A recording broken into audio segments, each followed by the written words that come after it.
কোটা আন্দোলনের সময় সহিংসতার বিরুদ্ধে প্রতিরোধ কর্মসূচিতে অংশ না নেয়ায় ঢাকা মহানগর উত্তর আওয়ামী লীগের মোহাম্মদপুর, আদাবর ও শেরেবাংলা নগর থানার ২৭টি ইউনিটের কমিটি ভেঙে দেওয়া হয়েছে। বৃহস্পতিবার এই তথ্য নিশ্চিত করেছেন আওয়ামী লীগের সভাপতিমণ্ডলীর সদস্য জাহাঙ্গীর কবির নানক। এর আগে দেশের সাম্প্রতিক পরিস্থিতি বিবেচনায় দলীয় নেতাকর্মীদের নিয়ে আত্মসমালোচনামূলক সভা করেছে ক্ষমতাসীন আওয়ামী লীগ। এলাকায় এলাকায় নেতাকর্মীদের সুসংহত করার বিষয়টি গুরুত্বসহ আলোচনায় আসে। মঙ্গলবার রাজধানীর বঙ্গবন্ধু এভিনিউয়ে ঢাকা মহানগর আওয়ামী লীগের উত্তর ও দক্ষিণ ছাত্রলীগ, যুবলীগ সহ সহযোগী সংগঠনের শীর্ষ নেতাদের সঙ্গে বৈঠক করেন দলের সাধারণ সম্পাদক ওবায়দুল কাদের। এ সময় কেন্দ্রীয় কার্যালয়ে দলের শীর্ষ নেতারাও উপস্থিত ছিলেন। স্যান্ডেলিনা সো, রূপচর্চায় আভিজাত্য।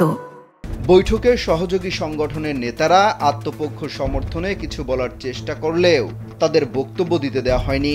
সূত্রে জানা গেছে, দলের সাধারণ সম্পাদক দলের সর্বস্তরের নেতাকর্মীদের ঐক্যবদ্ধ হয়ে সামনের সময়গুলো মোকাবেলা করতে কিছু নির্দেশনা দেন।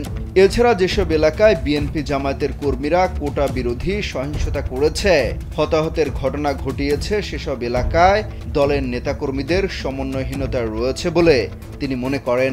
একই সঙ্গে স্থানীয় সংসদ সদস্য ও দলীয় কাউন্সিলরদের ভূমিকা নিয়ে প্রশ্ন তোলেন দলের এই শীর্ষ নেতা। ক্ষোভ ঝাড়েন ওয়ার্ড পর্যায়ের নেতাকর্মীদের নিয়েও। এরপরই মূলত কমিটি ভেঙে দেওয়ার মতো এমন পদক্ষেপ নেওয়া হলো।